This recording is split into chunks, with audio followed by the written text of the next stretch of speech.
जनक उवाच कथं ज्ञानम् अवाप्नोति कथं मुक्तिर्भविष्यति वैराग्यं च कथं प्राप्तम् एतद् ब्रूहि मम प्रभो। अष्टवक्र उवाच मुक्तिम् इच्छसि चेतात विषयान् विषवात्यज क्षमार्जवदया तोष सत्यं पीयूषार्कज। न पृथ्वी न जलं न अग्निः वायुद्यो न वा भवान् येषां साक्षिणम् आत्मानं चिद्रूपं विद्धि मुक्ते। यदि देहं पृथक्कृत्य चित्ति विश्राम्यतिष्ठसि अधुनैव सुखी शान्तो बन्धमुक्तो भविष्यसि। न त्वं विप्रादिको वर्णो नाश्रमी नाक्षगोचर असङ्गोऽसि निराकारो विश्वसाक्षी सुखी भव। धर्माधर्मौ सुखं दुःखं मानसानि न ते विभो न कर्तासि न भोक्तासि मुक्त एवासि सर्वदा।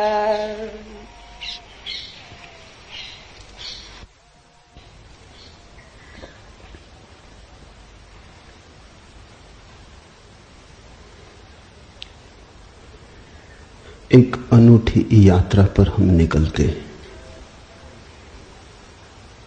मनुष्य जाति के पास बहुत शास्त्र हैं, पर अष्टावक्र गीता जैसा शास्त्र नहीं। वेद फीके हैं, उपनिषद बहुत धीमी आवाज में बोलते हैं। गीता में भी ऐसा गौरव नहीं जैसा अष्टावक्र की संहिता में। कुछ बात ही अनूठी है। सबसे बड़ी बात तो यह है कि न समाज, न राजनीति, न जीवन की किसी और व्यवस्था का कोई प्रभाव अष्टावक्र के वचनों पर है। इतना शुद्ध भावातीत वक्तव्य है, समय और काल से अतीत, दूसरा नहीं। शायद इसीलिए अष्टावक्र की गीता, अष्टावक्र की संहिता का बहुत प्रभाव नहीं पड़ा। कृष्ण की गीता का बहुत प्रभाव पड़ा। पहला कारण, कृष्ण की गीता समन्वय है। सत्य की उतनी चिंता नहीं जितनी समन्वय की चिंता है। समन्वय का आग्रह इतना गहरा है कि अगर सत्य थोड़ा खो भी जाए तो कृष्ण राजी है। कृष्ण की गीता खिचड़ी जैसी है, इसलिए सभी को भाती है, क्योंकि सभी का कुछ न कुछ उसमें मौजूद है। ऐसा कोई संप्रदाय खोजना मुश्किल है जो गीता में अपनी वाणी न खोज ले। ऐसा कोई व्यक्ति खोजना मुश्किल है जो गीता में अपने लिए कोई सहारा न खोज ले। इन सब के लिए अष्टावक्र की गीता बड़ी कठिन होगी। अष्टावक्र समन्वयवादी नहीं, सत्यवादी है। सत्य जैसा है वैसा कहा है, बिना किसी लाग लपेट के। सुनने वाले की चिंता नहीं, सुनने वाला समझेगा नहीं समझेगा इसकी भी चिंता नहीं। सत्य का ऐसा शुद्धतम वक्तव्य न पहले कहीं हुआ न फिर बाद में कभी हो सका। कृष्ण की गीता लोगों को प्रिय है क्योंकि अपना अर्थ निकाल लेना बहुत सुगम है। कृष्ण की गीता काव्यात्मक है। 2 2 5 भी हो सकते हैं, 2 2 3 भी हो सकते हैं। अष्टावक्र के साथ कोई खेल संभव नहीं, वहां 2 2 4 ही होते। अष्टावक्र का वक्तव्य शुद्ध गणित का वक्तव्य, वहां काव्य को जरा भी जगह नहीं, वहां कविता के लिए जरा सी भी छूट नहीं। जैसा है वैसा कहा है, किसी तरह का समझौता नहीं। कृष्ण की गीता पढ़ो तो भक्त अपना अर्थ निकाल लेता है, क्योंकि कृष्ण ने भक्ति की भी बात की। कर्मयोगी अपना अर्थ निकाल लेता है, क्योंकि कृष्ण ने कर्मयोग की भी बात की है। ज्ञानी अपना अर्थ निकाल लेता है, क्योंकि कृष्ण ने ज्ञान की भी बात की है। कृष्ण कहीं भक्ति को सर्वश्रेष्ठ कहते हैं, कहीं ज्ञान को सर्वश्रेष्ठ कहते हैं, कहीं कर्म को सर्वश्रेष्ठ कहते हैं। कृष्ण का वक्तव्य बहुत राजनीतिक है। वो राजनेता थे, कुशल राजनेता थे। सिर्फ राजनेता थे इतना ही कहना उचित नहीं, कुटिल राजनीतिज्ञ थे, डिप्लोमेट थे।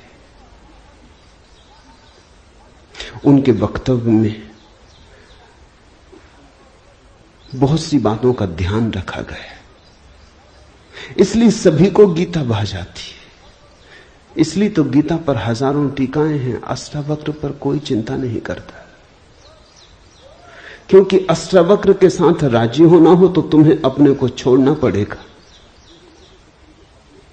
बेशर्त तुम अपने को न ले जा सकोगे, तुम पीछे रहोगे तो ही जा सकोगे।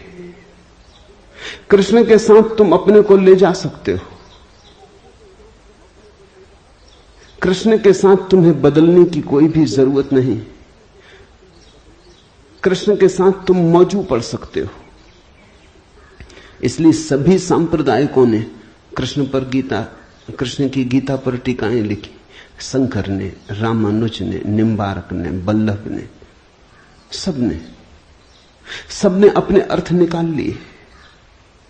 कृष्ण ने कुछ ऐसी बात कही है जो बहुअर्थी है, इसलिए मैं कहता हूं काव्यात्मक है। कविता में से मन चाहे अर्थ निकल सकते हैं। कृष्ण का वक्तव्य ऐसा है जैसे वर्षा में बादल गिरते, जो चाहो देख लो। कोई देखता हाथी की सूंड, कोई चाहे गणेश जी को देख ले। किसी को कुछ भी नहीं दिखाई पड़ता, वो कहता कहां की फिजूल बातें कर रहे हो। बादल है, धुआं, इसमें कैसी आकृतियां देख रहे हो। पश्चिम में वैज्ञानिक मन के परीक्षण के लिए स्याही के धब्बे ब्लॉटिंग पेपर पर डाल देते हैं और व्यक्ति को कहते हैं देखो इसमें क्या दिखाई पड़ता है। व्यक्ति गौर से देखता है, उसे कुछ ना कुछ दिखाई पड़ता है। वहां कुछ भी नहीं, सिर्फ ब्लॉटिंग पेपर पर स्याही के धब्बे बेतरतीब फेंके गए, सोच विचार के भी फेंके नहीं गए हैं, ऐसे ही बोतल उड़ेल दी है। लेकिन देखने वाला कुछ ना कुछ खोज लेता है।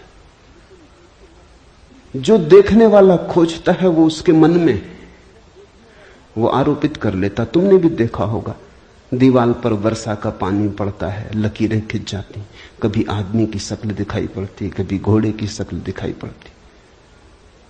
तुम जो देखना चाहते हो आरोपित कर लेते हो। रात के अंधेरे में कपड़ा टंगा है, भूत प्रेत दिखाई पड़ जाते। कृष्ण की गीता ऐसी ही है, जो तुम्हारे मन में है दिखाई पड़ जाएगा।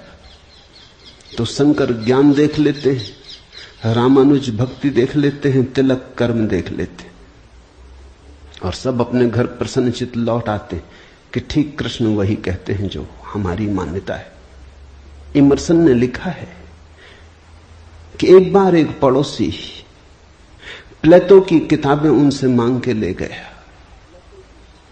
अब प्लेटो 2000 साल पहले हुआ और दुनिया के थोड़े से अनूठे विचारकों में से एक। कुछ दिनों बाद इमर्सन ने कहा किताबें पढ़नी हो तो वापस करने। वो पड़ोसी लौटा गया। इमर्सन ने पूछा कैसी लगी। उस आदमी ने कहा कि ठीक, इस आदमी प्लेटो के विचार मुझसे मिलते जुलते। कई दफे तो मुझे ऐसा लगा कि इस आदमी को मेरे विचारों का पता कैसे चल गया। प्लेटो 2000 साल पहले हुआ है। इसको शक हो रहा है कि इसने कहीं मेरे विचार तो नहीं चुरा लिए। कृष्ण में ऐसा शक बहुत बार होता है, इसलिए कृष्ण पर सदियां बीत गईं, टीकाएं चलती जाती। हर सदी अपना अर्थ खोज लेती है, हर व्यक्ति अपना अर्थ खोज लेता है। कृष्ण की गीता स्याही के धब्बों जैसी एक कुशल राजनीतिज्ञ का वक्तव्य है। अष्टावक्र की गीता में तुम कोई अर्थ ना खोज पाओगे। तुम अपने को छोड़ के चलोगे तो ही अष्टावक्र की गीता स्पष्ट होगी। अष्टावक्र का सुस्पष्ट संदेश है, उसमें जरा भी तुम अपनी व्याख्या ना डाल सकोगे। इसलिए लोगों ने टीकाएं नहीं लिखी। टीका लिखने की जगह नहीं है, तोड़ने मड़ोड़ने का उपाय नहीं है, तुम्हारे मन के लिए सुविधा नहीं है कि तुम कुछ डाल दो। अष्टावक्र ने इस तरह से वक्तव्य दिया है कि सदियां बीत गई, उस वक्तव्य में कोई कुछ जोड़ नहीं पाया, घटा नहीं पाया। बहुत कठिन है ऐसा वक्तव्य देना। शब्द के साथ ऐसी कुशलता बड़ी कठिन है। इसलिए मैं कहता हूं, एक अनूठी यात्रा तुम शुरू कर रहे हो। अष्टावक्र में राजनीतिज्ञों की कोई उत्सुकता नहीं, न तिलक की, न अरविंद की, न गांधी की, न विनोबा की, किसी की कोई उत्सुकता नहीं, क्योंकि तुम अपना खेल ना खेल पाओगे। तिलक को उकसाना है देशभक्ति, उठाना है कर्म का ज्वार। कृष्ण की गीता सहयोगी बन जाती। कृष्ण हर किसी को कंधा देने को तैयार है। कोई भी चला लो गोली उनके कंधे पर रख के, वो राजी। कंधा उनका, पीछे छिपने की तुम्हें सुविधा है, और उनके पीछे से गोली चलाओ तो गोली भी बहुमूल्य मालूम पड़ती। अष्टावक्र किसी को कंधे पे हाथ भी नहीं रखने देते। इसलिए गांधी की कोई उत्सुकता नहीं, तिलक की कोई उत्सुकता नहीं, अरविंद विनोबा को कुछ लेना देना नहीं, क्योंकि तुम कुछ थोप ना सकोगे। राजनीति की सुविधा नहीं है। अष्टावक्र राजनीतिक पुरुष नहीं। ये पहली बात ख्याल में रख लेनी जरूरी है। ऐसा सुस्पष्ट खुले आकाश जैसा वक्तव्य जिसमें बादल है ही नहीं, तुम कोई आकृति देख ना पाओगे। आकृति छोड़ोगे, सब बनोगे निराकार, अरूप के साथ जोड़ोगे संबंध, तो अष्टावक्र समझ में आएंगे। अष्टावक्र समझना चाहो तो ध्यान की गहराई में उतरना होगा। कोई व्याख्या से काम होने वाला नहीं। और ध्यान के लिए भी अष्टावक्र नहीं कहते कि तुम बैठ के राम राम जपो। अष्टावक्र कहते हैं तुम कुछ भी करो वो ध्यान ना होगा। करता जहां है वहां ध्यान कैसा? जब तक करना है तब तक भ्रांति है, जब तक करने वाला मौजूद है तब तक अहंकार मौजूद है। अष्टावक्र कहते हैं साक्षी हो जाना है ध्यान। जहां कर्ता छूट जाता तुम सिर्फ देखने वाले रह जाते। दृष्टा मात्र, दृष्टा मात्र हो जाने में ही दर्शन है, दृष्टा मात्र हो जाने में ही ध्यान है, दृष्टा मात्र हो जाने में ही ज्ञान है।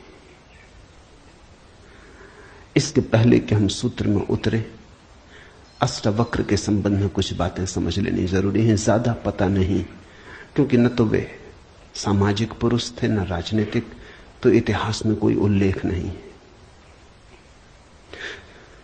बस थोड़ी सी घटनाएं ज्ञात हैं, वो भी बड़ी अजीब, भरोसा करने योग्य नहीं, लेकिन समझोगे तो बड़े गहरे अर्थ खुलेंगे। पहली घटना अष्टावक्र पैदा हुए उसके पहले की, पीछे का तो कुछ पता नहीं। गर्भ की घटना। पिता बड़े पंडित, अष्टावक्र मां के गर्भ में, पिता रोज वेद का पाठ करते और अष्टावक्र गर्भ में सुनते। एक दिन अचानक गर्भ से आवाज आती कि रुको भी, ये सब बकवास है। ज्ञान इसमें कुछ भी नहीं, बस शब्दों का संग्रह। शास्त्र में ज्ञान कहां? ज्ञान स्वयं में, शब्द में सत्य कहां? सत्य स्वयं में।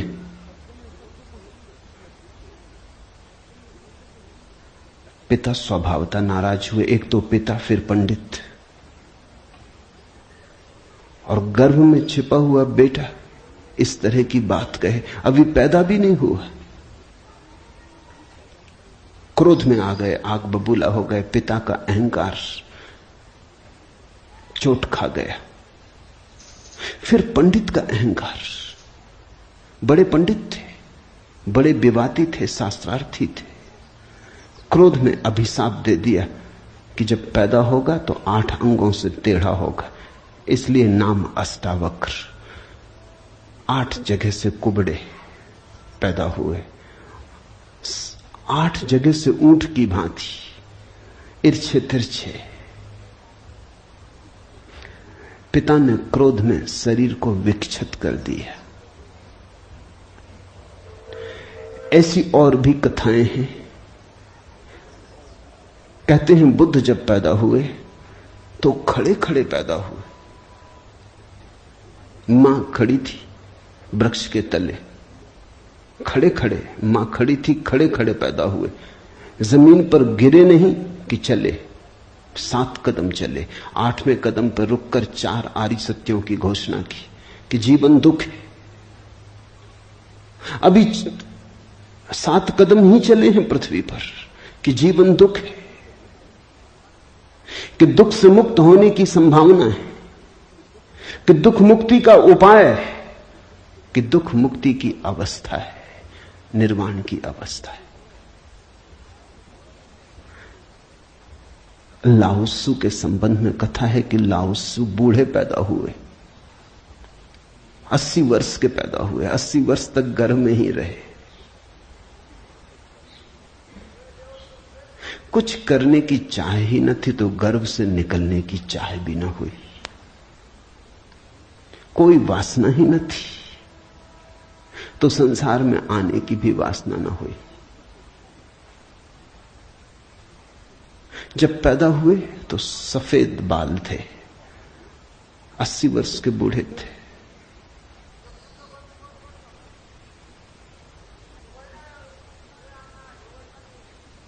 जरथुस्त्र के संबंध में कथा है कि जब जरथुस्त्र पैदा हुए तो पैदा होते से ही खिलखिला के हंसे, मगर इन सबको मात कर दिया अष्टावक्र ने।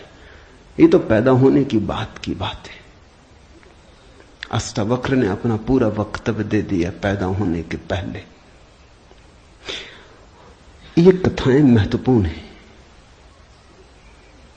इन कथाओं में इन व्यक्तियों के जीवन की सारी सार संपदा है, निचोड़ है। बुद्ध ने जो जीवन भर में कहा उसका निचोड़। बुद्ध ने अष्टांगिक मार्ग का उपदेश दिया तो 7 कदम चले, 8वें पर रुक गए। 8 अंग हैं कुल।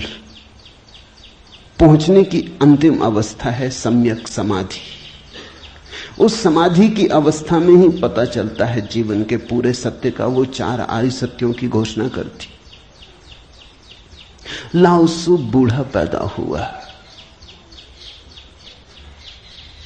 लोगों को 80 साल लगते हैं, तब भी ऐसी समझ नहीं आ पाती। बूढ़े होकर भी लोग बुद्धिमान कहां हो पाते। बूढ़ा होना और बुद्धिमान होना पर्यायवाची तो नहीं।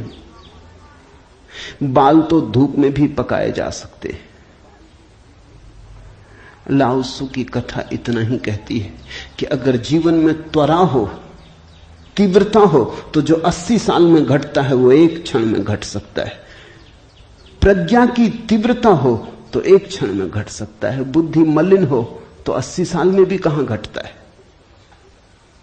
जरथुस्त्र जन्म के साथ ही हंसे। जरथुस्त्र का धर्म अकेला धर्म है दुनिया में जिसको हंसता हुआ धर्म कह सकते। अति पार्थिव पृथ्वी का धर्म है। इसलिए तो पारसी दूसरे धार्मिकों को धार्मिक नहीं मालूम होते, नाचते गाते प्रसन्न।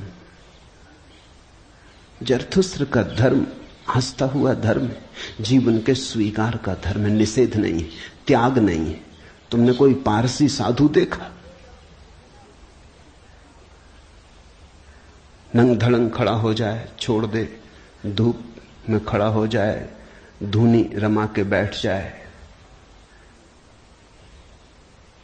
नहीं, पारसी धर्म में जीवन को सताने, कष्ट देने की कोई व्यवस्था नहीं। जरथुस्त्र का सारा संदेश यही है कि जब हंसते हुए परमात्मा को पाया जा सकता है तो रोते हुए क्यों पाना। जब नाचते हुए पहुंच सकते हैं उस मंदिर तक तो नाहक कांटे क्यों बोने। जब फूलों के साथ जाना हो सकता है तो ये दुखवाद क्यों। इसलिए ठीक है, प्रतीक ठीक है कि जरथुस्त्र पैदा होते हंसे।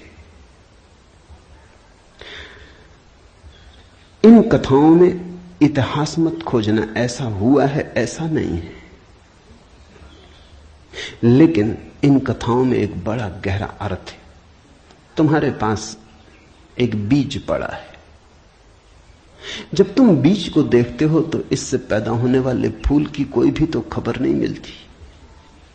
ये क्या हो सकता है इसकी भनक भी तो नहीं आती। ये कमल बनेगा, खिलेगा, जल में रहेगा और जल से अछूता रहेगा, सूरज की किरणों पर नाचेगा और सूरज भी ईर्ष्यालु होगा इसके सौंदर्य से, इसकी कोमलता से, इसके अपूर्व गरिमा, इसके प्रसाद से, इसकी सुगंध आकाश में उड़ेगी। ये बीज को देखकर तो पता भी नहीं चलता। बीज को तो देख के इसकी कोई कल्पना भी नहीं कर सकता, अनुमान भी नहीं कर सकता। लेकिन एक दिन ये घटता है तो दो तरह से हम सोच सकते हैं।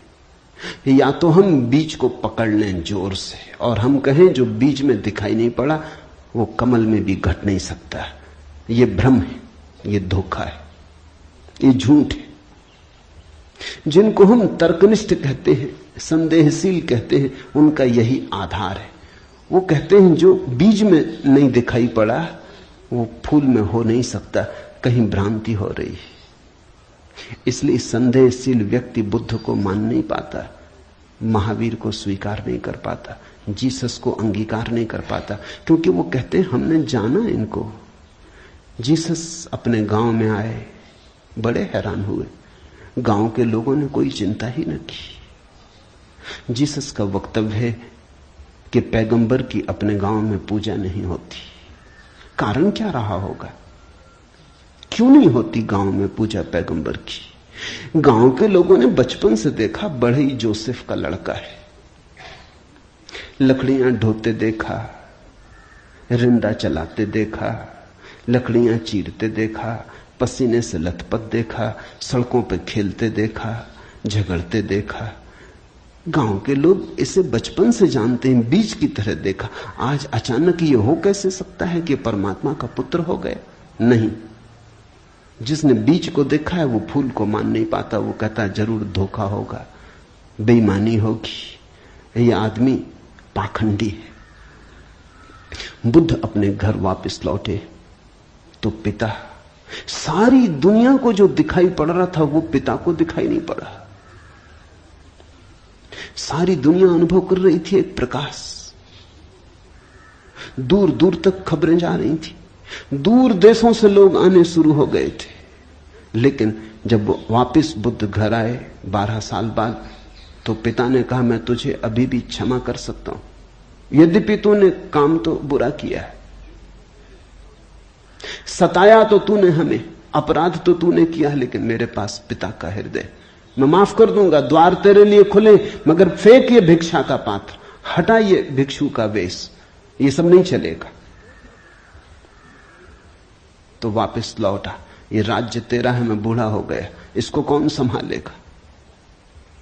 हो गया बचपना बहुत, अब बंद करो ये सब खेल। बुद्ध ने कहा, कृपा कर मुझे देखें तो, जो गया था वो वापस नहीं आया है, ये कोई और ही आया है जो आपके घर पैदा हुआ था, वही वापस नहीं आया है, ये कोई और ही आया है, बीज फूल होके आया है। गौर से तो देखो। पिता ने कहा, तू मुझे सिखाने चला है। पहले दिन से जब तू पैदा हुआ था तब से तुझे जानता हूं। किसी और को धोखा देना, किसी और को समझा लेना, भ्रम में डाल देना, मुझे तू भ्रम में न डाल पाएगा।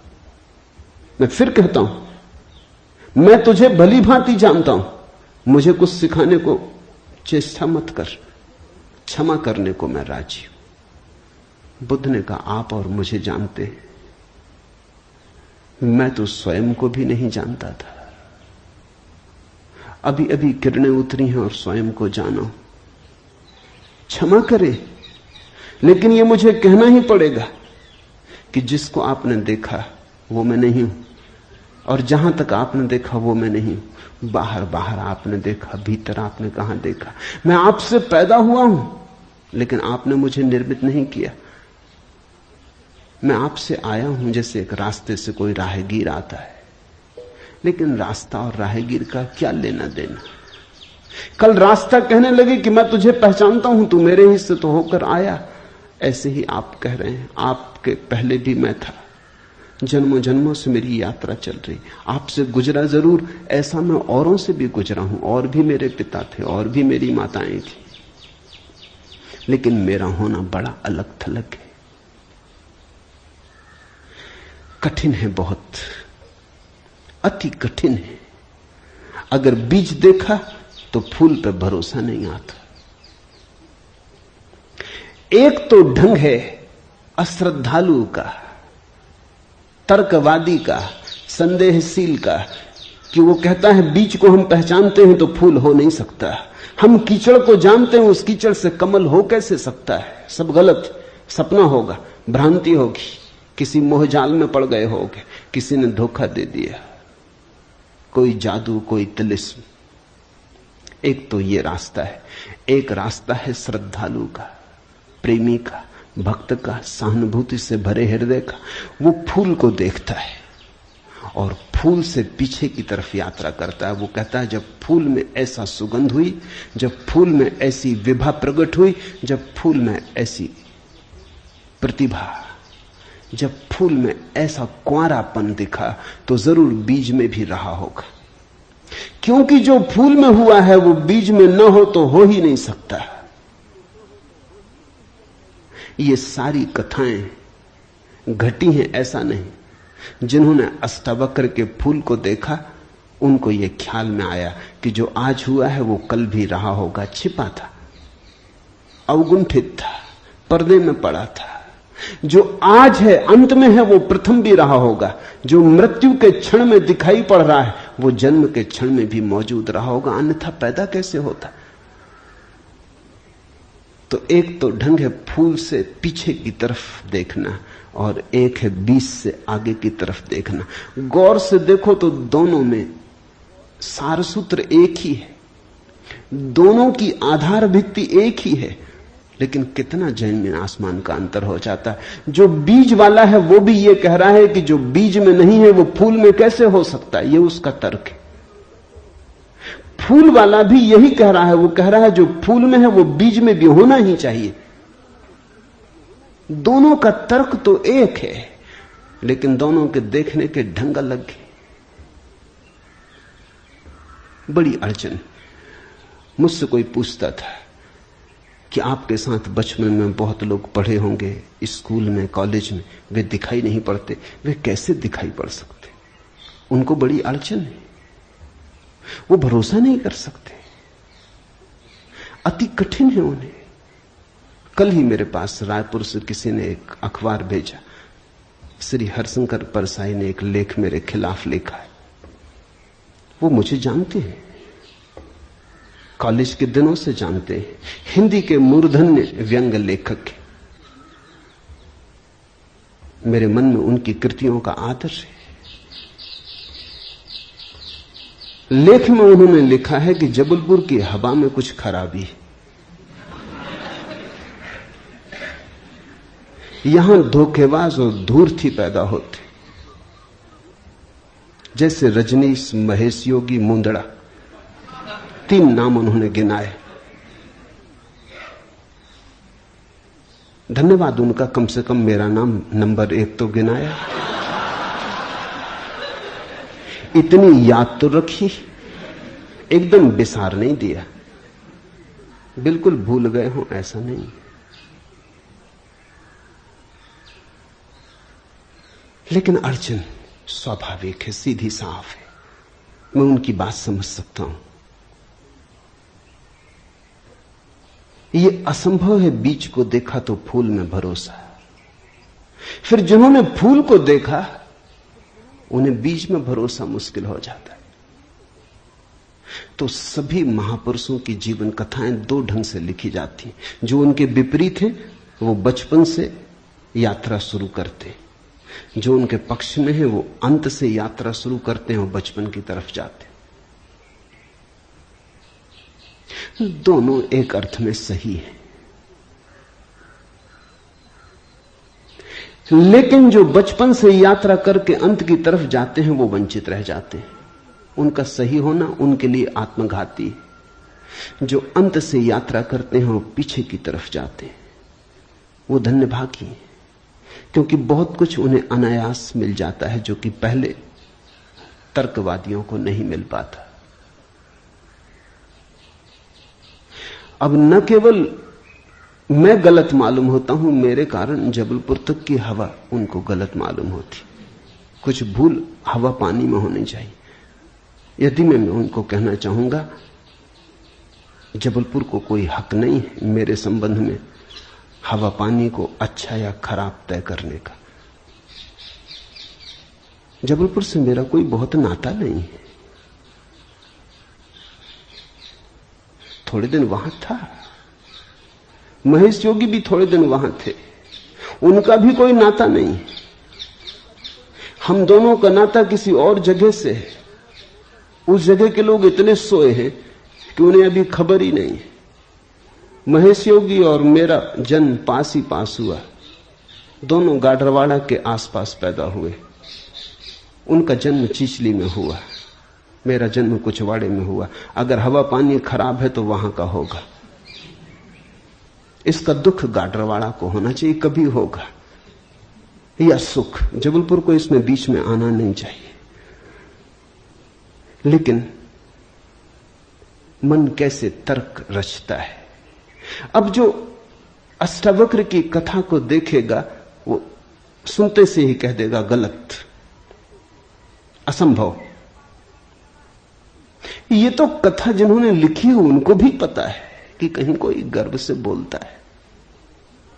वो तो केवल इतना कह रहे हैं कि जो आखिर में प्रकट हुआ वो गर्भ में मौजूद रहा होगा। जो वाणी आखिर में खिली वो किसी न किसी गहरे तल पर गर्भ में भी मौजूद रही होगी, अन्यथा खिलती कहां से, आती कहां से? सुनने से थोड़ी कुछ आता है, हर चीज के पीछे कारण है। नहीं देख पाए हो हम, लेकिन था तो मौजूद। ये सारी कथाएं इसी का सूचक देती हैं। अष्टावक्र के संबंध में दूसरी बात जो ज्ञात है वो है जब वे 12 वर्ष के थे। बस 2 ही बातें ज्ञात हैं। तीसरी उनकी अष्टावक्र गीता है, या कुछ लोग कहते हैं अष्टावक्र संहिता। जब वे 12 वर्ष के थे तो एक बड़ा विशाल शास्त्रार्थ जनक ने रचा। जनक सम्राट थे और उन्होंने सारे देश के पंडितों को निमंत्रण दिया और उन्होंने 1000 गायें राजमहल के द्वार पर खड़ी कर दी और उन्होंने गायों के सींगों पर सोना मढ़ दिया और हीरे जवाहरात लटका दिए और कहा जो भी विजेता होगा वो इन गांवों को हाँक के ले जाए। बड़ा विवाद हुआ। अष्टावक्र के पिता भी उस विवाद में गए। खबर आई सांझ होते होते कि पिता हार रहे हैं। सबसे तो जीत चुके थे, वंदिन नाम के एक पंडित से हारे जा रहे हैं। ये खबर सुन के अष्टावक्र भी राजमहल पहुंच गया। सभा सजी थी। विवाद अपनी आखिरी चरम अवस्था में था। निर्णायक घड़ी करीब आती थी। पिता के हारने की स्थिति बिल्कुल पूरी तय हो चुकी थी। अब हारे तब हारे की अवस्था थी। अष्टावक्र दरबार में भीतर चला गया। पंडितों ने उसे देखा। महापंडित इकट्ठे थे। उसका 8 अंगों से टेढ़ा मेढ़ा शरीर, वो चलता तो भी देख के लोगों को हंसी आती। उसका चलना भी बड़ा हास्यास्पद था। सारी सभा हंसने लगी। अष्टावक्र भी खिल के हंसा। जनक ने पूछा, और सब हंसते हैं वो तो मैं समझ गया क्यों हंसते, लेकिन बेटे तू क्यों हंसा? अष्टावक्र ने कहा, मैं इसलिए हंस रहा हूं कि इन चम्हारों की सभा में सत्य का निर्णय हो रहा है। बड़ा आदमी अनूठा रहा होगा। ये चम्हार यहां क्या कर रहे हैं? सन्नाटा छा गया। चम्हार? सम्राट ने पूछा, तेरा मतलब? उसने कहा, सीधी सी बात है, इनको चमड़ी ही दिखाई पड़ती, मैं नहीं दिखाई पड़ता। मुझसे सीधा साधा आदमी खोजना मुश्किल है, वो तो इनको दिखाई ही नहीं पड़ता। इनको आड़ा टेढ़ा शरीर दिखाई पड़ता है। ये चम्हार है, ये चमड़ी के पारखी। राजन, मंदिर के टेढ़े होने से कहीं आकाश टेढ़ा होता है?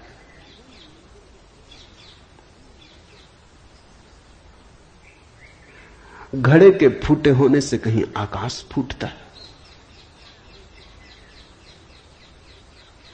आकाश तो निर्विकार है।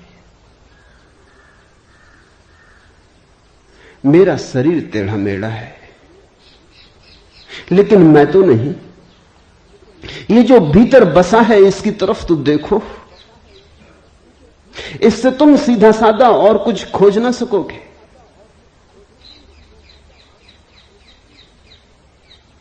ये बड़ी चौंकाने वाली घोषणा थी। सन्नाटा छा गया होगा। जनक प्रभावित हुआ, झटका खाया। निश्चित ही कहां चम्हारों की भीड़ इकट्ठी करके बैठा है। खुद पे भी पश्चाताप हुआ, अपराध लगा कि मैं भी हंसा। उस दिन तो कुछ न कहते बना, लेकिन दूसरे दिन सुबह जब सम्राट घूमने निकला था तो राह पर अष्टावक्र दिखाई पड़ा। उतरा, घोड़े से पैरों में गिर पड़ा। सबके सामने तो हिम्मत न जुटा पाया। एक दिन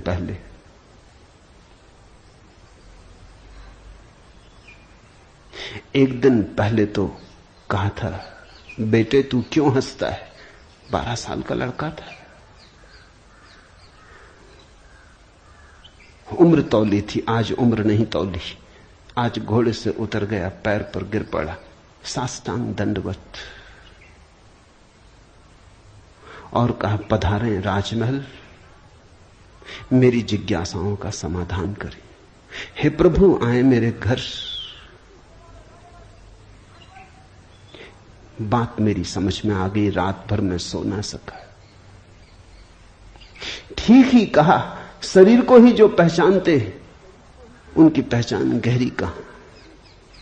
आत्मा के संबंध में विवाद कर रहे हैं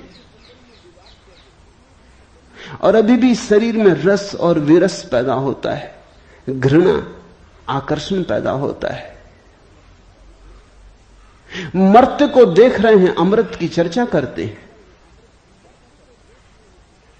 धन्य भाग मेरे कि आप आए और मुझे चौंकाया, मेरी नींद तोड़ दी। अब पधारो। राजमहल में उसने बड़ी सजावट कर रखी थी।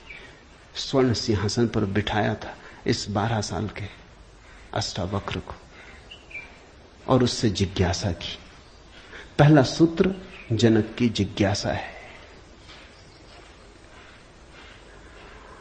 जनक ने पूछा है, अष्टावक्र ने समझाया है।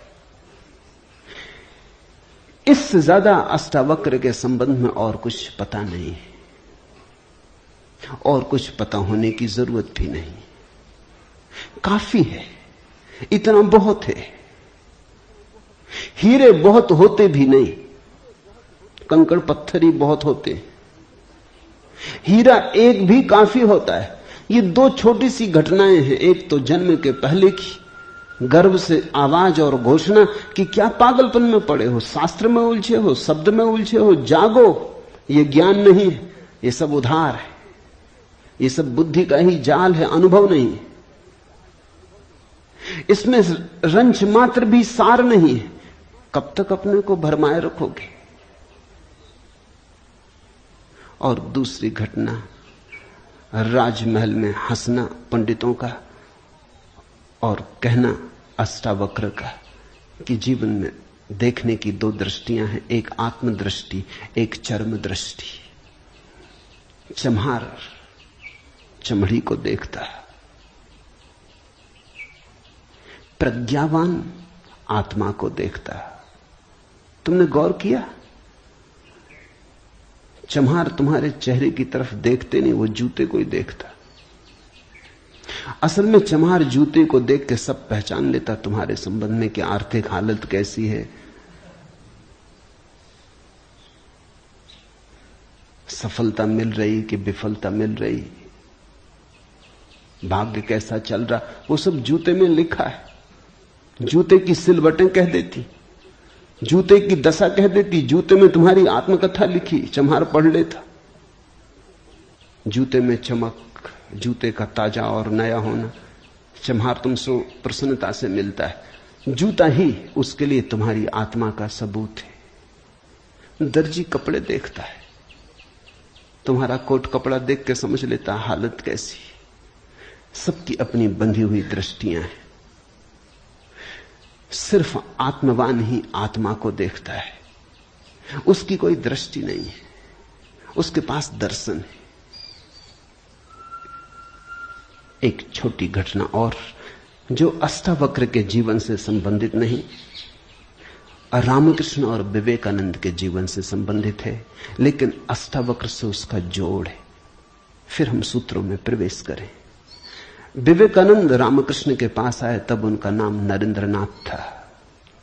विवेकानंद तो बाद में रामकृष्ण ने उनको पुकारा।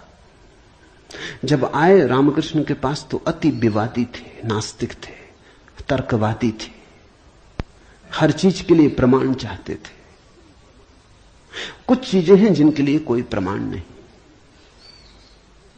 मजबूरी है। परमात्मा के लिए कोई प्रमाण नहीं है और प्रमाण नहीं,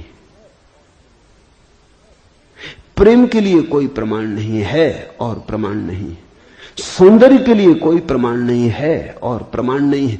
अगर मैं कहूं देखो ये खजूरेना के वृक्ष कैसे सुंदर, और तुम कहो हमें तो कोई सौंदर्य दिखाई नहीं पड़ता, वृक्ष जैसे वृक्ष, सिद्ध करें मुश्किल हो जाएगी। कैसे सिद्ध करें कि सुंदर है? सुंदर होने के लिए सौंदर्य की परख चाहिए और तो कोई उपाय नहीं, आंख चाहिए और तो कोई उपाय नहीं। कहते हैं मजनू ने कहा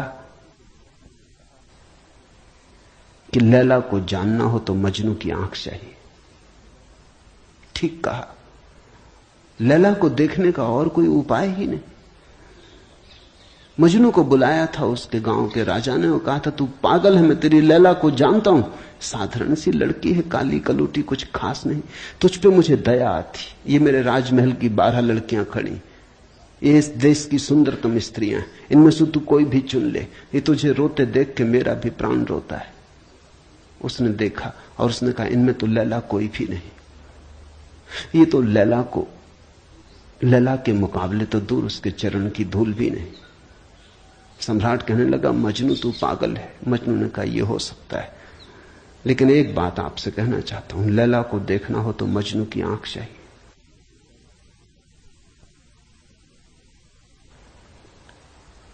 कहा मजनू ने। अगर वृक्षों के सौंदर्य को देखना हो तो कला की आंख चाहिए और कोई प्रमाण नहीं। अगर किसी के प्रेम को पहचानना हो तो प्रेमी का हृदय चाहिए और कोई प्रमाण नहीं। और परमात्मा तो इस जगत के सारे सौंदर्य और सारे प्रेम और सारे सत्य का इकट्ठा नाम है।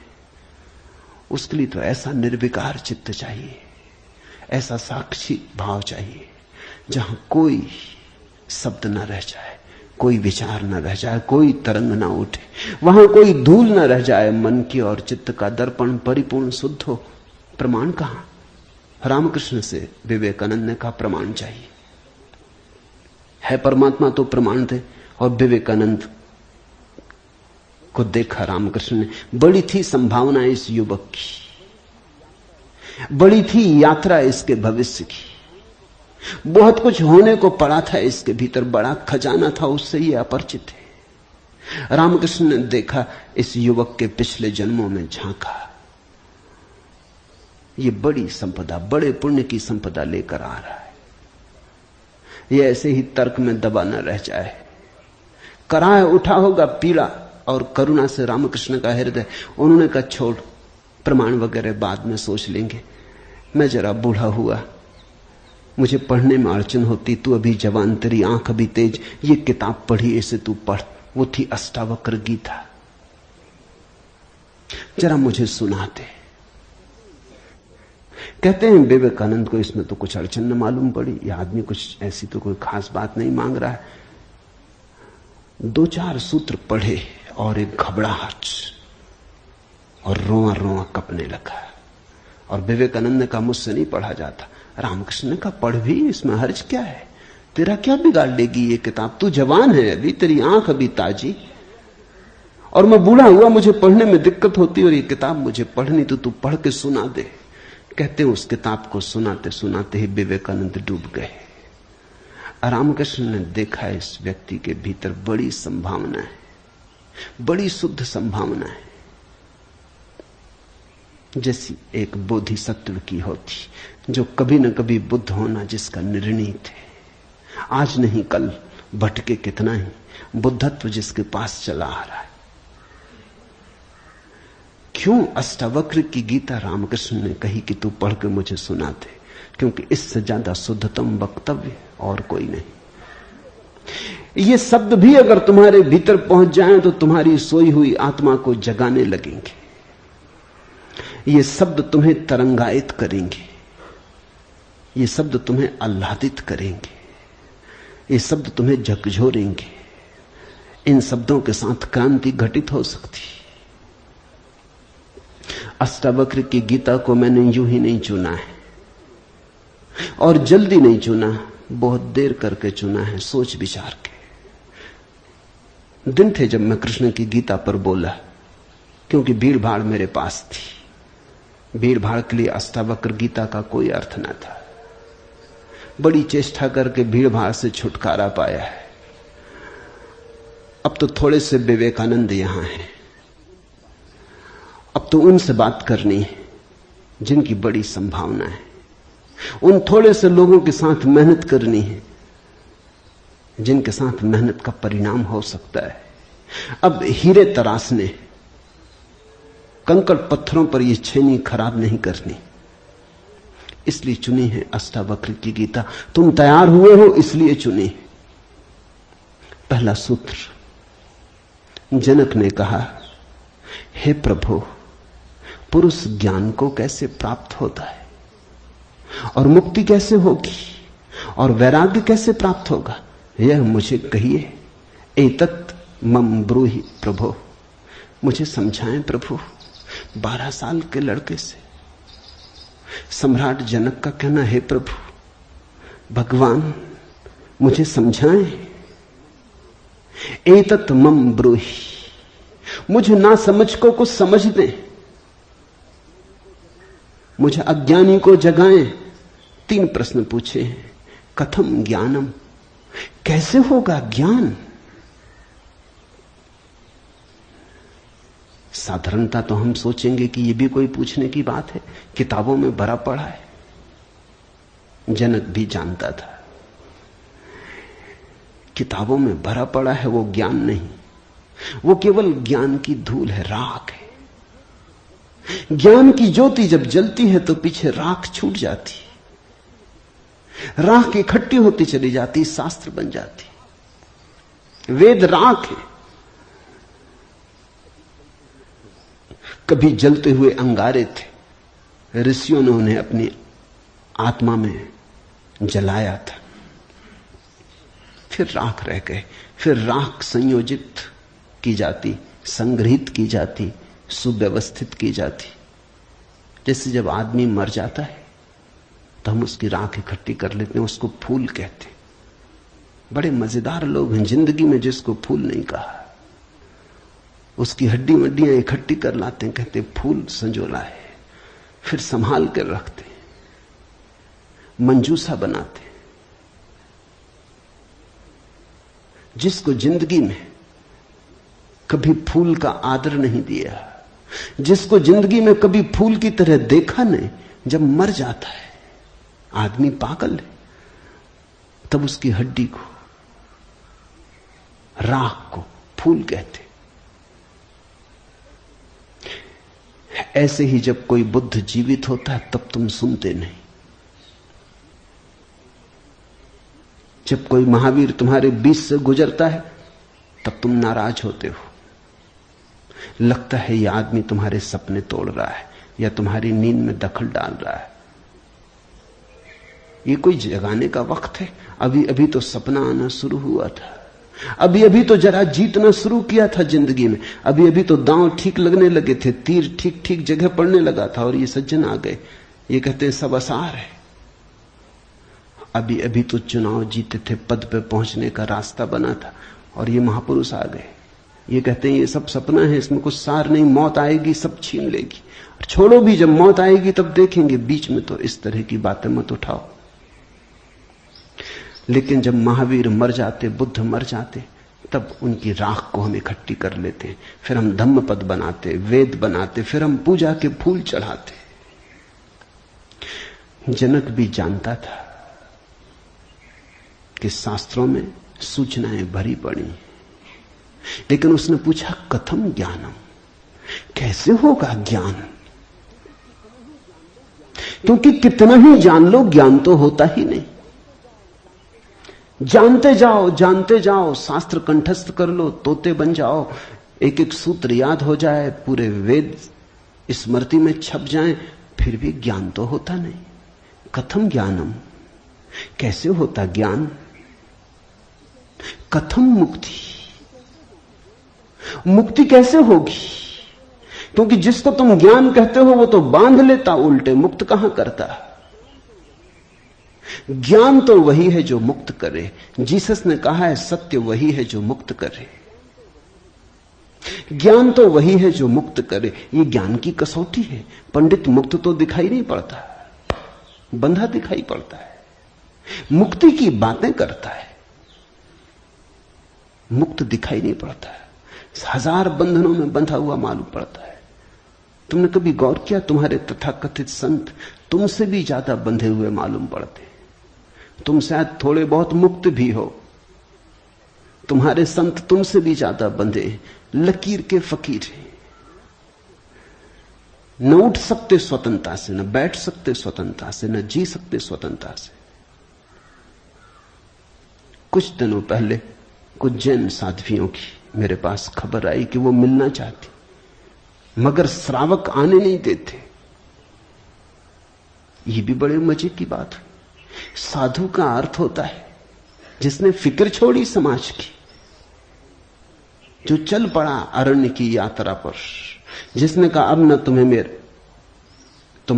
तुम्हारे आदर की मुझे जरूरत है, न सम्मान की। लेकिन साधु साध्वी कहते हैं श्रावक आने नहीं देते। वो कहते हैं वहां भूल के मत जाना, वहां गए तो ये दरवाजा बंद। ये कोई साधुता हुई? ये तो परतंत्रता हुई, गुलामी हुई। ये तो बड़ी उल्टी बात हुई। ये तो ऐसा हुआ कि साधु श्रावक को बदले, उसकी जगह श्रावक साधु को बदल रहा है।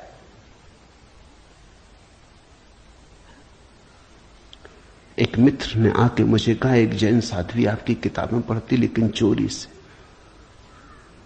टेप भी सुनना चाहती लेकिन चोरी से।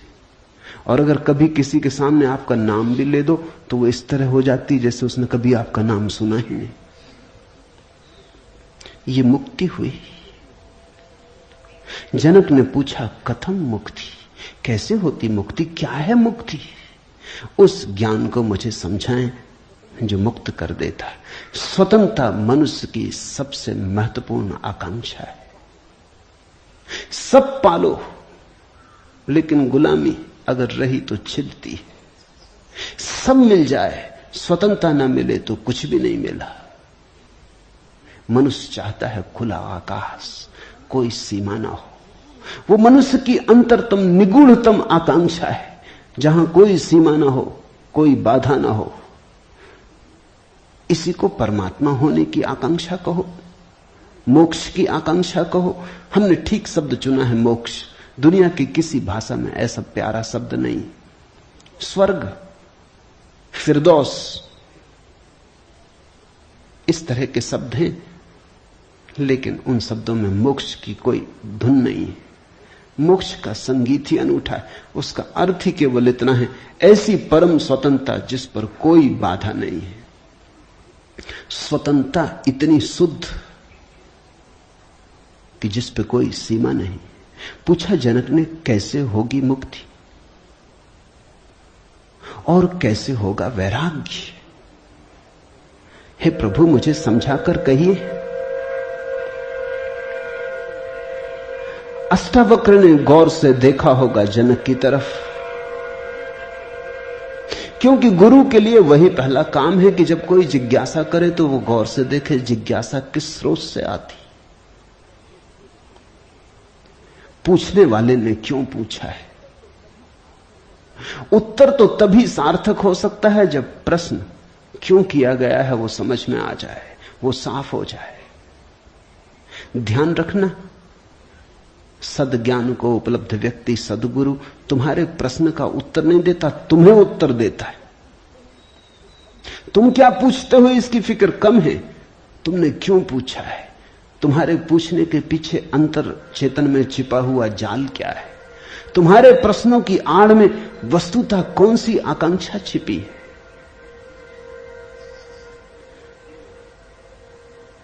दुनिया में 4 तरह के लोग हैं, ज्ञानी, मुमुक्षु, अज्ञानी, मूढ़। और दुनिया में 4 ही तरह की जिज्ञासाएं होती। ज्ञानी की जिज्ञासा तो निशब्द होती। कहना चाहिए ज्ञानी की जिज्ञासा तो जिज्ञासा होती ही नहीं। जान लिया, जानने को कुछ बचा नहीं, पहुंच गए, चित्त निर्मल हुआ, शांत हुआ, घर लौट आए, विश्राम में आ गए। तो ज्ञानी की जिज्ञासा तो जिज्ञासा जैसी होती ही नहीं। इसका यह अर्थ नहीं कि ज्ञानी सीखने को तैयार नहीं होता। ज्ञानी तो सरल छोटे बच्चे की भांति हो जाता है, सदा तत्पर सीखने को। जितना ज्यादा तुम सीख लेते हो उतनी ही सीखने की तत्परता बढ़ जाती। जितने तुम सरल और निष्कपट होते चले जाते हो उतने ही सीखने के लिए तुम खुल जाते हो। आए हवाएं तुम्हारे द्वार खुले पाती, आए सूरज तुम्हारे द्वार पर दस्तक नहीं देनी पड़ती, आए परमात्मा तुम्हें सदा तत्पर पाता है। ज्ञानी ज्ञान को संग्रहित नहीं करता, ज्ञानी सिर्फ ज्ञान की क्षमता को उपलब्ध होता है। इस बात को ठीक से समझ लेना, क्योंकि पीछे यह काम पड़ेगी। ज्ञानी का केवल इतना ही अर्थ है कि जो जानने के लिए बिल्कुल खुला है, जिसका कोई पक्षपात नहीं, जानने के लिए जिसके पास कोई पर्दा नहीं, जिसके पास जानने के लिए कोई पूर्व नियोजित योजना ढांचा नहीं। ज्ञानी का अर्थ है ध्यानी, जो ध्यानपूर्ण है। तो देखा होगा अष्टावक्र ने गौर से जनक में झांक के, ये व्यक्ति ज्ञानी तो नहीं, ये ध्यान को तो उपलब्ध नहीं हुआ है, अन्यथा इसकी जिज्ञासा मौन होती, उसमें शब्द ना होते। बुद्ध के जीवन में उल्लेख है, एक फकीर मिलने आया, एक साधु मिलने आया, एक परिव्राजक घुमक्कड़। उसने आके बुद्ध से कहा, पूछने योग्य शब्द मेरे पास नहीं, क्या पूछना चाहता हूं उसे शब्दों में बांधने की मेरे पास कोई कुशलता नहीं। आप तो जानते ही हैं, समझ लें, जो मेरे योग को कहते हैं, ये ज्ञानी की जिज्ञासा है। बुद्ध चुप बैठे रहे, उन्होंने कुछ भी ना कहा। घड़ी भर बाद जैसे कुछ घटा, वो जो आदमी चुपचाप बैठा बुद्ध की तरफ देखता रहा था, उसकी आंख से आंसुओं की धार लग गई, चरणों में झुका, नमस्कार किया और कहा, धन्यवाद, खूब धन्यभागी हूं, जो लेने आया था आपने दिया। वो उठ के चला भी गया, उसके चेहरे पे अपूर्व आभा थी, वो नाचता हुआ गया। बुद्ध के आसपास के शिष्य बड़े हैरान हुए। आनंद ने पूछा, बनते भगवान, पहेली हो गई। पहले तो याद नहीं, कहता है कि मुझे पता नहीं कैसे पूछूं, पता नहीं किन शब्दों में पूछूं, ये भी पता नहीं क्या पूछने आया हूं। फिर आप तो जानते ही हैं सब, देख लें, मुझे जो मेरे लिए जरूरी हो कह दें। पहले तो ये आदमी ही जरा पहेली था, ये कोई ढंग हुआ पूछने का। और जब तुम्हें यही पता नहीं कि क्या पूछना, तो पूछना ही क्यों? पूछना क्या? खूब रही। फिर यही बात खत्म ना हुई, आप चुप बैठे सो चुप बैठे रह गए। आपको ऐसा कभी मौन देखा नहीं? कोई पूछता तो आप उत्तर देते। कभी कभी तो ऐसा होता कोई नहीं भी पूछता तो भी आप उत्तर देते। आपकी करुणा सदा बहती रहती। क्या हुआ अचानक कि आप चुप रह गए और आंख बंद हो गई? और फिर क्या रहस्यमय घटा कि वो आदमी रूपांतरित होने लगा। हमने उसे बदलते देखा, हमने उसे किसी और ही रंग में डूबते देखा, उसमें मस्ती आते देखी। वो नाचता हुआ गया है, आंसुओं से भरा हुआ, गदगद आह्लादित, वो चरणों में झुका। उसकी सुगंध हमें भी छुई। ये हुआ क्या? आप कुछ बोले नहीं, उसने सुना कैसे? और हम तो इतने दिनों से, वर्षों से आपके पास, हम पर आपकी कृपा कम है क्या? ये प्रसाद जो उसे दिया हमें क्यों नहीं मिलता?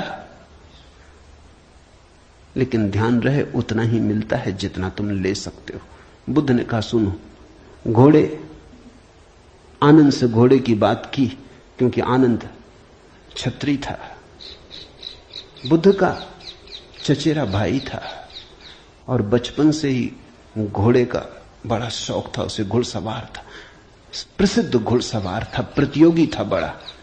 उसने कहा, सुन आनंद, बुद्ध ने कहा, घोड़े 4 प्रकार के होते। एक तो मारो भी तो भी टस से मस नहीं होते, रद्दी से रद्दी घोड़े, जितना मारो उतना ही हठ योगी हो जाते हैं, बिल्कुल हट बांध के खड़े हो जाते। तुम मारो तो वो जिद बना लेते हैं कि देखें कौन जीतता। फिर दूसरे तरह के घोड़े होते हैं, मारो तो चलते हैं, न मारो तो नहीं चलते, कम से कम पहले से बेहतर। फिर तीसरे तरह के घोड़े होते हैं, कोड़ा फटकारो, मारना काफी जरूरी नहीं, सिर्फ कोड़ा फटकारो, आवाज काफी, और भी कुलीन होते, दूसरे से भी बेहतर।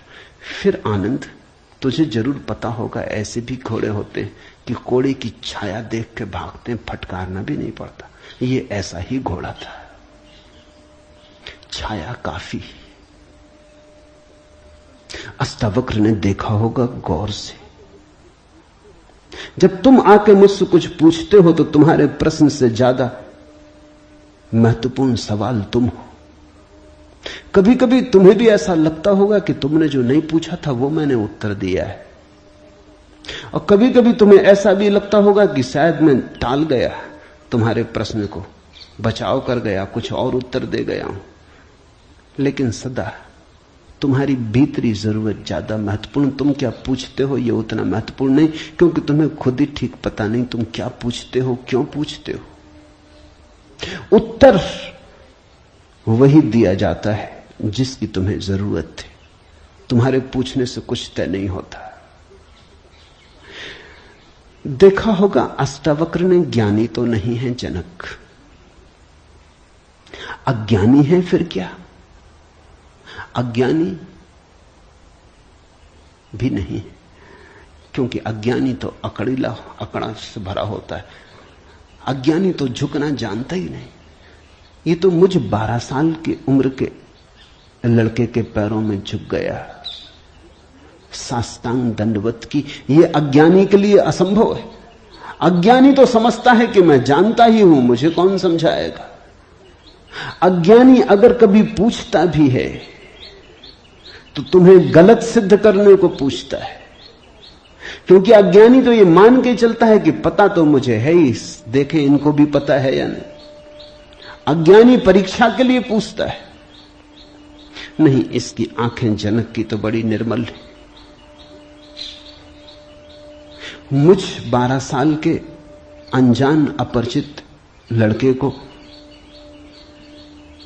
सम्राट होते हुए भी इसने कहा, एतत् मम ब्रूहि प्रभो, हे प्रभु मुझे समझा के कहें। नहीं, ये विनयशील है, अज्ञानी तो नहीं। मूढ़ है क्या फिर? मूढ़ तो पूछते ही नहीं। मूढ़ों को तो पता ही नहीं कि जीवन में कोई समस्या है। मूढ़ और बुद्ध पुरुषों में एक समानता है। बुद्ध पुरुषों के लिए कोई समस्या नहीं रही, मूढ़ों के लिए अभी समस्या उठी ही नहीं। बुद्ध पुरुष समस्या के पार हो गए, मूढ़ अभी समस्या के बाहर है। मूढ़ तो इतना मूर्छित है कि उसे कहां सवाल कथम ज्ञानम, मूढ़ पूछेगा कथम मुक्ति। मूढ़ पूछेगा कैसे होगा वैराग्य, मूढ़ पूछेगा असंभव। मूढ़ अगर पूछेगा भी तो पूछता है राग में सफलता कैसे मिलेगी।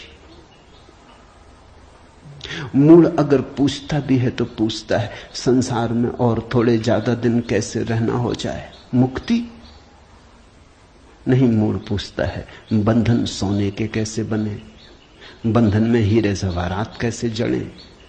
मूढ़ पूछता भी है तो ऐसी बातें पूछता है। ज्ञान, मूढ़ तो मानता ही नहीं कि ज्ञान हो सकता है, वो तो संभावना को स्वीकार नहीं करता। वो तो कहता कैसा ज्ञान। मूढ़ तो पशुवत जीता है। नहीं, ये जनक मूढ़ भी नहीं, मुमुक्षु है। मुमुक्षु शब्द समझना जरूरी है। मोक्ष की आकांक्षा, मुमुक्षा। अभी मोक्ष के पास नहीं पहुंचा, ज्ञानी नहीं। मोक्ष के प्रति पीठ करके नहीं खड़ा, मूढ़ नहीं है। मोक्ष के संबंध में कोई धारणाएं पकड़ के नहीं बैठा, अज्ञानी भी नहीं है, मुमुक्षु है। मुमुक्षु का अर्थ है सरल है इसकी जिज्ञासा। न मूढ़ता से अपवित्र हो रही है, न अज्ञानपूर्ण धारणाओं से विकृत हो रही है। शुद्ध है इसकी जिज्ञासा, सरल चित्त से पूछा है। अष्टावक्र ने कहा, हे प्रिय, यदि तू मुक्ति को चाहता है तो विषयों को विष के समान छोड़ दे और क्षमा, आर्जव, दया, संतोष और सत्य को अमृत के समान सेवन कर। मुक्ति मिच्छसि चेतात विषयान विस्वत्यज। शब्द विषय बड़ा बहुमूल्य है, वो विष से ही बना है। विष का अर्थ होता है जिसे खाने से आदमी मर जाए। विषय का अर्थ होता है जिसे खाने से हम बार बार मरते, बार बार भोग, बार बार भोजन, बार बार महत्वाकांक्षा, ईर्ष्या, क्रोध, जलन, बार बार इन्हीं को खा खा के तो हम मरे, बार बार इन्हीं के कारण तो मरे। अब तक हमने जीवन में जीवन कहां जाना, मरने को ही जाना है। अब तक हमारा जीवन, जीवन की प्रज्वलित ज्योति कहां, मृत्यु का ही धुआं है। जन्म से लेकर मृत्यु तक हम मरते ही तो हैं, धीरे धीरे, जीते कहां, रोज रोज मरते। जिसको हम जीवन कहते हैं वो एक सतत मरने की प्रक्रिया है। अभी हमें जीवन का तो पता ही नहीं, तो हम जिएंगे कैसे? ये शरीर तो रोज क्षीण होता चला जाता है, ये बल तो रोज खोता चला जाता है, ये भोग और विषय तो रोज हमें चूसते चले जाते, जरा जीर्ण करते चले जाते। ये विषय और कामनाएं तो छेदों की तरह, इनसे हमारी ऊर्जा और आत्मा रोज बहती चली जाती, आखिर में घड़ा खाली हो जाता, उसको हम मृत्यु कहते। तुमने कभी देखा, अगर छिद्र वाले घड़े को कुएं में डालो तो जब तक घड़ा पानी में डूबा होता है भरा मालूम पड़ता है। उठाओ पानी के ऊपर, खींचो रस्सी, बस खाली होना शुरू हुआ। जोर का शोरगुल होता है, उसी को तुम जीवन कहते हो।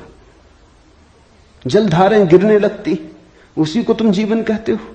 और घड़ा जैसे जैसे पास आता है, हाथ के खाली होता चला जाता। जब हाथ में आता है तो खाली घड़ा, जल की एक बूंद भी नहीं। ऐसा ही हमारा जीवन है। बच्चा पैदा नहीं हुआ, भरा मालूम होता है। पैदा हुआ कि खाली होना शुरू हुआ। जन्म का पहला दिन मृत्यु का पहला दिन है, खाली होने लगा। एक दिन मरा, 2 दिन मरा, 3 दिन मरा। जिनको तुम जन्मदिन कहते हो अच्छा हो, मृत्यु दिन कहो तो ज्यादा सत्यतर होगा। 1 साल मर जाते हो, उसको कहते हो चलो एक जन्मदिन आ गया। 50 साल मर गए, कहते हो 50 साल जी लिए, स्वर्ण जयंती मनाए। 50 साल मरे, मौत करीब आ रही, जीवन दूर जा रहा है, घड़ा खाली हो रहा है। जो दूर जा रहा है उसके आधार पर तुम जीवन को सोचते हो, या जो पास आ रहा है उसके आधार पर? यह कैसा उल्टा गणित। हम रोज मर रहे हैं, मौत करीब सरकती आती। अष्टावक्र कहते हैं विषय हैं विषवत, क्योंकि उन्हें खा खा के हम सिर्फ मरते हैं, उनसे कभी जीवन तो मिलता नहीं। यदि तू मुक्ति चाहता है हे तात, हे प्रिय, तो विषयों को विष के समान छोड़ दे और क्षमा, आर्जव, दया, संतोष और सत्य को अमृत के समान सेवन कर। अमृत का अर्थ होता है जिससे जीवन मिले, जिससे अमृतत्व मिले, जिससे उसका पता चले जो फिर कभी नहीं मरेगा। तो क्षमा, क्रोध विष है, क्षमा अमृत है। आर्जव, कुटिलता विष है, सीधा सरलपन आर्जव अमृत है। दया, कठोरता, क्रूरता विष है, दया, करुणा अमृत है। संतोष, असंतोष का कीड़ा खाए चला जाता। असंतोष का कीड़ा हृदय में कैंसर की तरह फैलता चला जाता है, विष को फैलाए चले जाता है। संतोष जो है उससे तृप्ति, जो नहीं है उसकी आकांक्षा नहीं। जो है वो काफी से ज्यादा है, वो है ही काफी से ज्यादा। आंख खोलो जरा देखो, संतोष कोई थोपना नहीं है ऊपर जीवन को। जरा गौर से देखो, तुम्हें जो मिला है वो तुम्हारी जरूरत से सदा ज्यादा है। तुम्हें जो चाहिए वो मिलता ही रहा है। तुमने जो चाहा है वो सदा मिल गया है। तुमने दुख चाहा है तो दुख मिल गया है, तुमने सुख चाहा है तो सुख मिल गया है। तुमने गलत चाहा तो गलत मिल गया है। तुम्हारी चाह ने तुम्हारे जीवन को रचा है। चाह बीज है, फिर जीवन उसकी फसल है। जन्मों जन्मों में जो तुम चाहते रहे हो वही तुम्हें मिलता रहा है। कई बार तुम सोचते हो हम कुछ और चाह रहे हैं, जब मिलता है तो कुछ और मिलता है। तो तुम्हारे चाहने में भूल नहीं हुई है, सिर्फ तुमने चाहने के लिए गलत शब्द चुन लिया था। जैसे तुम चाहते हो सफलता, मिलती है विफलता, तुम कहते हो विफलता मिल रही, चाही तो सफलता थी। लेकिन जिसने सफलता चाही उसने विफलता को स्वीकार कर ही लिया, वो विफलता से भीतर डर ही गया है। विफलता के कारण ही तो सफलता चाह रहा है, और जब जब सफलता चाहेगा तब तक विफलता का ख्याल आएगा। विफलता का ख्याल भी मजबूत होता चला जाएगा। सफलता तो कभी मिलेगी, लेकिन रास्ते पर यात्रा तो विफलता में ही बीतेगी। विफलता का भाव संघरीभूत होगा, वो इतना संघरीभूत हो जाएगा कि वही एक दिन प्रकट हो जाएगा। तब तुम कहते हो कि हमने तो सफलता चाही थी, लेकिन सफलता के चाहने में तुमने विफलता को चाह लिया। लाओजू ने कहा है सफलता चाही विफलता मिलेगी। अगर सचमुच सफलता चाहिए हो, सफलता चाहना ही मत, फिर तुम्हें कोई विफल नहीं कर सकता। तुम कहते हो हमने सम्मान चाहा था, अपमान मिल रहा है। सम्मान चाहता ही वही व्यक्ति है जिसका अपने प्रति कोई सम्मान नहीं, वही तो दूसरों से सम्मान चाहता है। अपने प्रति जिसका अपमान है वही तो दूसरों से अपने अपमान को भर लेना चाहता है, ढांक लेना चाहता है।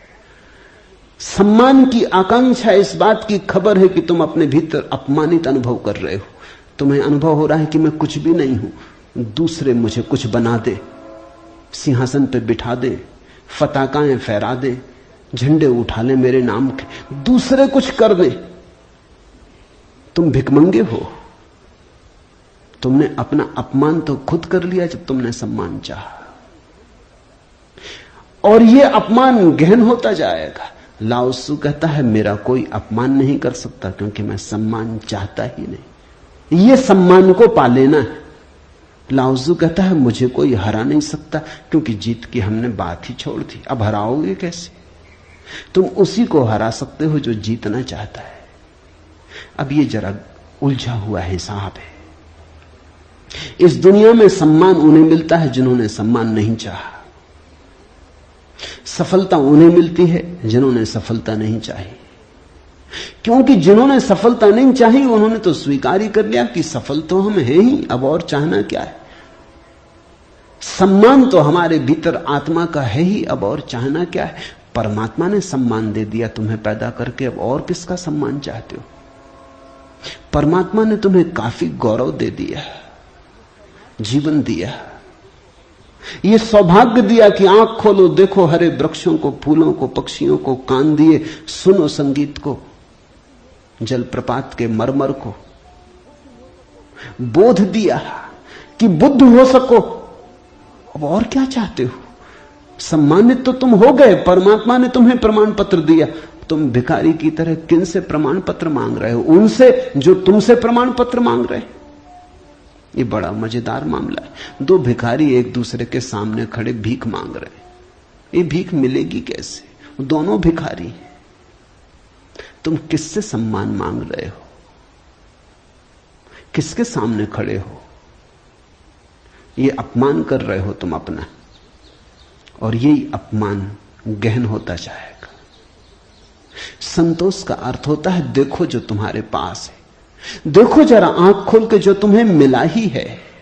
ये अष्टावक्र की बड़ी बहुमूल्य कुंजी है, ये धीरे धीरे तुम्हें साफ होगी। अष्टावक्र की दृष्टि बड़ी क्रांतिकारी है, बड़ी अनूठी, जड़ मूल से क्रांति की है। संतोष और सत्य को अमृत के समान सेवन कर, क्योंकि असत्य के साथ जो जिएगा वो असत्य होता चला जाएगा। जो असत्य को बोलेगा, असत्य को जिएगा, स्वभावतः असत्य से घिरता चला जाएगा। उसके जीवन से संबंध विच्छिन्न हो जाएंगे, जड़ें टूट जाएंगी। परमात्मा में जड़ें चाहते हो तो सत्य के द्वारा ही वे जड़ें हो सकती हैं। प्रामाणिकता और सत्य के द्वारा ही तुम परमात्मा से जुड़ सकते हो। परमात्मा से टूटना है तो असत्य का धुआं पैदा करो, असत्य के बादल अपने पास बनाओ। जितने तुम असत्य होते चले जाओगे उतने परमात्मा से दूर होते चले जाओगे। तू न पृथ्वी है, न जल है, न वायु है, न आकाश है। मुक्ति के लिए आत्मा को, अपने को, इन सब का साक्षी चैतन्य जान। सीधी सीधी बातें, भूमिका भी नहीं। अभी 2 वचन नहीं बोले अष्टावक्र ने कि ध्यान आ गया, कि समाधि की बात आ गई। जानने वाले के पास समाधि के अतिरिक्त और कुछ जताने को है भी नहीं। वो 2 वचन भी बोले, क्योंकि एकदम से अगर समाधि की बात होगी तो शायद तुम चौंक ही जाओगे, समझ ही ना पाओगे। मगर 2 वचन और सीधी समाधि की बात आ गई। अष्टावक्र 7 कदम भी नहीं चलते, बुद्ध तो 7 कदम चले, 8वें कदम पे समाधि। अष्टावक्र तो पहला कदम ही समाधि का उठाते। तू न पृथ्वी है, न जल, न वायु, न आकाश। ऐसी प्रतीति में अपने को थिर कर। मुक्ति के लिए आत्मा को, अपने को, इन सब का साक्षी चैतन्य जान। साक्षी सूत्र है, इससे महत्वपूर्ण सूत्र और कोई भी नहीं। देखने वाले बनो, जो हो रहा है उसे होने दो, उसमें बाधा डालने की जरूरत नहीं। ये देह तो जल है, मिट्टी है, अग्नि है, आकाश। तुम इसके भीतर तो वो दिए हो जिसमें ये सब जल, अग्नि, मिट्टी, आकाश, वायु प्रकाशित हो रही। तुम दृष्टा हो। इस बात को गहन करो। साक्षिणाम चिद्रूपम आत्मानम विद्धि। ये इस जगत में सर्वाधिक बहुमूल्य सूत्र है। साक्षी बनो। इसी से होगा ज्ञान, इसी से होगा वैराग्य, इसी से होगी मुक्ति। प्रश्न 3 थे, उत्तर 1 है। यदि तू देह को अपने से अलग कर और चैतन्य में विश्राम कर स्थित है, तो तू अभी ही सुखी, शांत और बंध मुक्त हो जाएगा। इसलिए मैं कहता हूं यह जड़ मूल से क्रांति है। पतंजलि इतनी हिम्मत से नहीं कहते कि अभी ही। पतंजलि कहते हैं करो अभ्यास, यम नियम साधो, प्राणायाम, प्रत्याहार, आसन शुद्ध करो। जन्म जन्म लगेंगे तब सिद्धि है। महावीर कहते हैं पंच महाव्रत, और तब जन्म जन्म लगेंगे, तब होगी निर्जरा, तब कटेगा जाल कर्मों का। सुनो अष्टावक्र को। यदि देहम पृथकृत्य चित्ति विश्राम्य तिष्ठसि अधुनैव सुखी शांतो बंध मुक्तो भविष्यसि। अधुनैव, अभी, यहीं, इसी क्षण। यदि तू देह को अपने से अलग कर और चैतन्य में विश्राम कर स्थित है, अगर तूने एक बात देखनी शुरू कर दी कि ये देह मैं नहीं हूं, मैं करता और भोगता नहीं हूं, ये जो देखने वाला मेरे भीतर छिपा है, जो सब देखता है। बचपन था कभी तो बचपन देखा, फिर जवानी आई तो जवानी देखी, फिर बुढ़ापा आया तो बुढ़ापा देखा। बचपन नहीं रहा तो मैं बचपन तो नहीं हो सकता। आया और गया, मैं तो हूं। जवानी नहीं रही तो मैं जवानी तो नहीं हो सकता। आई और गई, मैं तो हूं। बुढ़ापा आया, जा रहा है, तो मैं बुढ़ापा नहीं हो सकता, क्योंकि जो आता है जाता है वो मैं कैसे हो सकता हूं। मैं तो सदा हूं।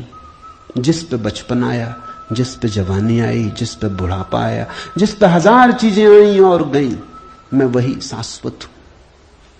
स्टेशनों की तरह बदलती रहती बचपन, जवानी, बुढ़ापा, जन्म, यात्री चलता जाता। तुम स्टेशन के साथ अपने को एक तो नहीं समझ लेते। पूना की स्टेशन पर तुम ऐसा तो नहीं समझ लेते कि मैं पूना हूं। फिर पहुंचे मनमाड़ तो ऐसा तो नहीं समझ लेते कि मैं मनमाड़ हूं। तुम जानते हो कि पूना आई गई, मनमाड़ आया गया। तुम तो यात्री हो, तुम तो दृष्टा हो जिसने पूना देखी, पूना आई। जिसने मनमाड़ देखा मनमाड़ आया। तुम तो देखने वाले हो। तो पहली बात,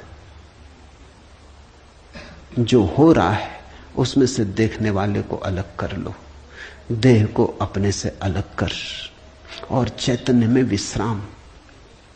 और करने योग्य कुछ भी नहीं है।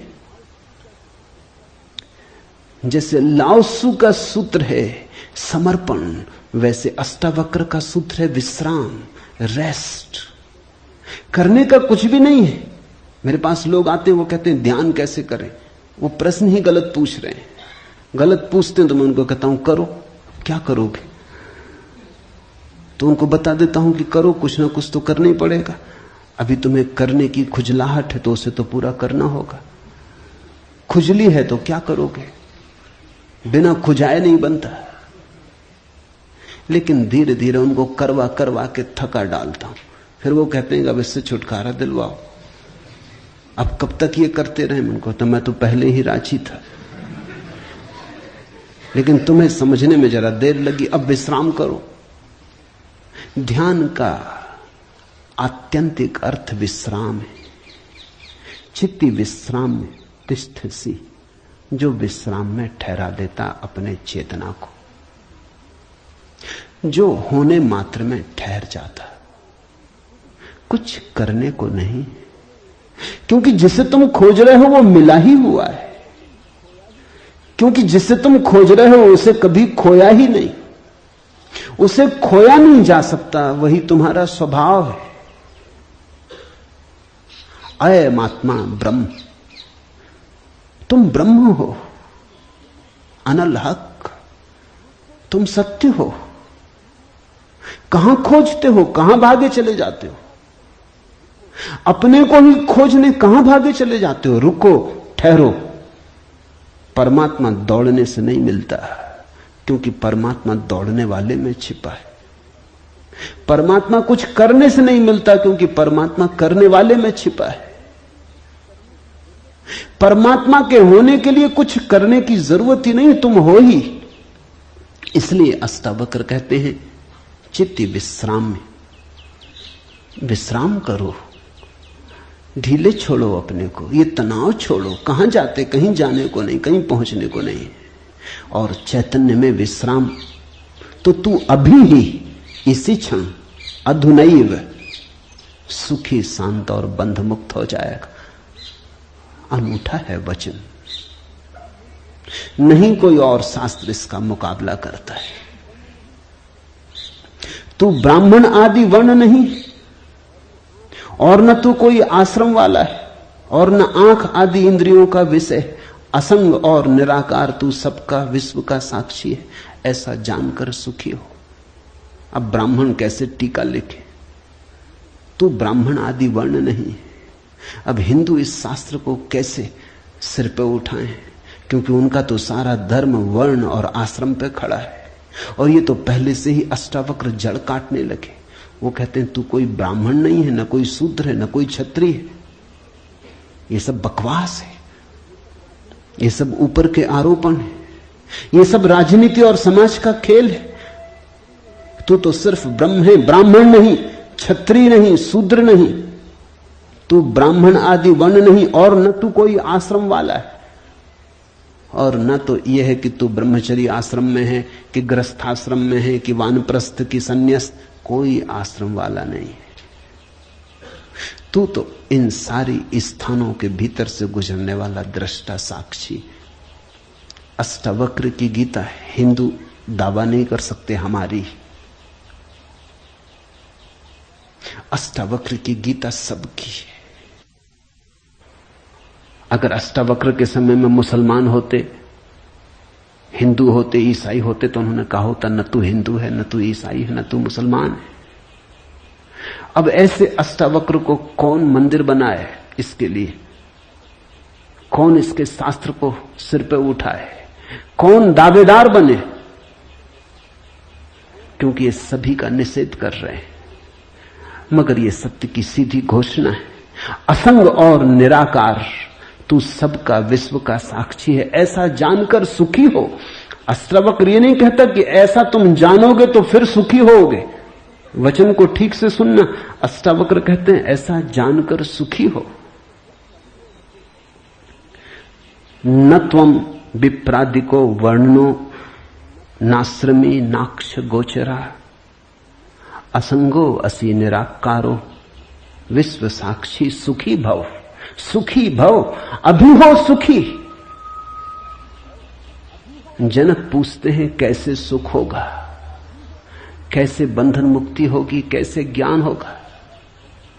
अष्टावक्र कहता है अभी हो सकता, क्षण मात्र की भी देर करने की कोई जरूरत नहीं है। इसे कल पर छोड़ने का कोई कारण नहीं, स्थगित करने की कोई जरूरत नहीं। ये घटना भविष्य में नहीं घटती, या तो घटती है अभी या कभी नहीं घटती। जब घटती है तब अभी घटती है, क्योंकि अभी के अतिरिक्त कोई समय ही नहीं है। भविष्य कहां है? जब आता है तब अभी की तरह आता है। तो जो भी ज्ञान को उत्पन्न हुए हैं अभी उत्पन्न हुए हैं। कभी पर मत छोड़ना, वो मन की चालाकी है। मन कहता है इतने जल्दी कैसे हो सकता है, तैयारी तो कर ले। मेरे पास लोग आते हैं, वो कहते हैं संन्यास लेना, लेंगे कभी, कभी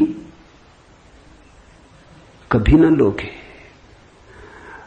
कभी पर टाला तो सदा के लिए टाला, कभी आता ही नहीं।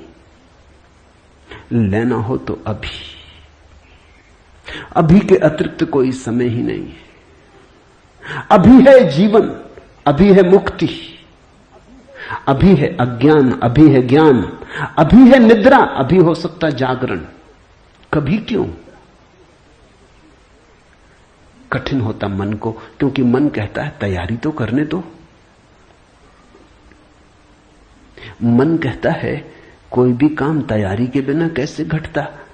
आदमी को विश्वविद्यालय से प्रमाण पत्र लेना है तो वर्षों लगते, डॉक्टरेट करनी है तो 20-25 साल लग जाते, मेहनत करते करते फिर आदमी आके डॉक्टर हो पाता। अभी कैसे हो सकते? अष्टावक्र भी जानते, दुकान करनी हो तो अभी थोड़ी खुल जाएगी। इकट्ठा करना पड़े, आयोजन करना पड़े, सामान लाना पड़े, दुकान बनानी पड़े, ग्राहक खोजने पड़े, विज्ञापन भेजना पड़े, वर्षों लगते हैं। इस जगत में कोई भी चीज अभी तो घटती नहीं, क्रम से घटती है।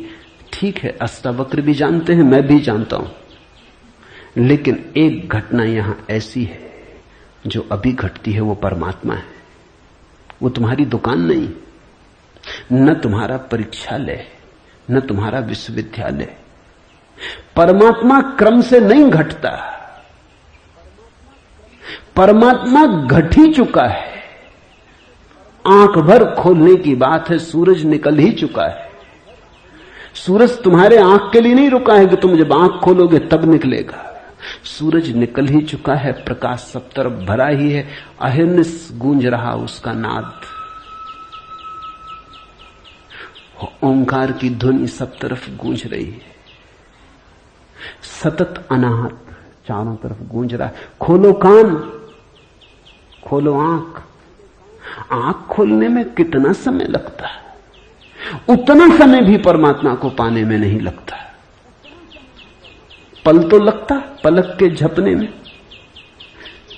पल का अर्थ ही होता है जितना समय पलक को झपने में लगता उतना पल, मगर परमात्मा को पाने में पल भी नहीं लगता।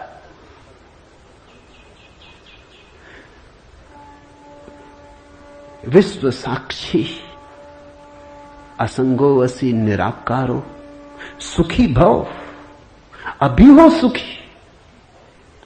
उधार नहीं है अष्टावक्र का धर्म, नगद, कैश।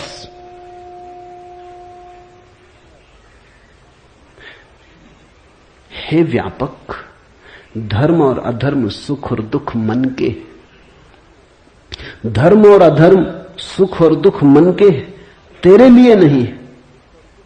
तू न करता है न भोगता है, तू तो सर्वदा मुक्ति ही है। मुक्ति हमारा स्वभाव है, ज्ञान हमारा स्वभाव है, परमात्मा हमारा होने का ढंग है, हमारा केंद्र है, हमारे जीवन की श्वास है, हमारा होना है। धर्मो अधर्मो सुखम दुखम मान सानी नते विभो। अष्टावक्र कहते हैं, हे व्यापक, हे विभावान, हे विभूति संपन्न, धर्म और अधर्म, सुख और दुख मन के, ये सब मन की ही तरंगे। बुरा किया, अच्छा किया, पाप किया, पुण्य किया, मंदिर बनाया, दान दिया, सब मन के। न कर्तासी न भोक्तासी मुक्त एवासी सर्वदा। तू तो सदा मुक्त है, तू तो सर्वदा मुक्त है।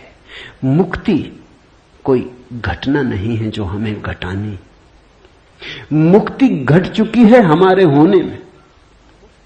मुक्ति से बना है ये अस्तित्व, इसका रोआ रोआ रंच रंच मुक्ति से निर्मित है। मुक्ति है धातु जिससे बना है सारा अस्तित्व। स्वतंत्रता स्वभाव है ये उद्घोषणा। बस समझी कि क्रांति घट जाती है, समझने के अतिरिक्त तो कुछ करना नहीं। ये बात ख्याल में उतर जाए, तुम सुन लो इसे मन भर के बस। तो आज इतना ही कहना चाहूंगा। अष्टावक्र को समझने की चेष्टा भर करना। अष्टावक्र में करने का कोई इंसान नहीं है, इसलिए तुम ये मत सोचना कि अब कोई तरकीब निकलेगी जो हम करेंगे।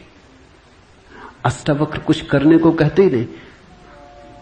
तुम विश्राम से सुन लो, करने को कुछ होने वाला ही नहीं है, इसलिए तुम कॉपी वगैरह नोटबुक लेके मत आना कि लिख लेंगे, कुछ आएगा सूत्र तो नोट कर लेंगे, करके देख लेंगे। करने का यहां कुछ काम ही नहीं है, इसलिए तुम भविष्य की फिक्र छोड़ के सुनना। तुम सिर्फ सुन लेना, तुम सिर्फ मेरे पास बैठ के शांत भाव से सुन लेना, विश्राम में सुन लेना। सुनते सुनते तुम मुक्त हो जा सकते हो। इसलिए महावीर ने कहा है कि श्रावक मुक्त हो सकता है सिर्फ सुनते सुनते। श्रावक का अर्थ होता है जो सुनते सुनते मुक्त हो जाए। साधु का तो अर्थ ही इतना है कि जो सुन सुन के मुक्त ना हो सका, थोड़ा कमजोर बुद्धि का है, कुछ करना पड़ा। सिर्फ कोड़े की छाया काफी न थी, घोड़ा जरा कुजात है, कोड़ा फटकारा तब थोड़ा चला, या मारा तो थोड़ा चला। छाया काफी है, तुम सुन लेना, कोड़े की छाया दिखाई पड़ जाएगी। तो अष्टावक्र के साथ एक बात स्मरण रखना, कुछ करने को नहीं है, इसलिए तुम आनंद भाव से सुन सकते हो। इसमें से कुछ निकालना नहीं है कि फिर करके देखेंगे। जो घटेगा वो सुनने में घटेगा। सम्यक श्रवण सूत्र है। अधुनैव सुखी शांतो बंध मुक्तो भविष्यसि। अभी हो जा मुक्त, इसी क्षण हो जा मुक्त।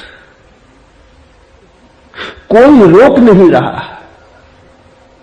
कोई बाधा नहीं, हिलने की भी जरूरत नहीं है। जहां है वहीं हो जा मुक्त, क्योंकि मुक्त तू है ही। जाग और हो जा मुक्त। असंगो असी निराकारो विश्व साक्षी सुखी भव। हो जा सुखी। एक पल की भी देर करने की कोई जरूरत नहीं। छलांग है, क्वांटम छलांग। सीढ़ियां नहीं है अष्टावक्र में, क्रमिक विकास नहीं है, सडन इसी क्षण हो सकता है। हरिओम तत्सत। आज इतना ही।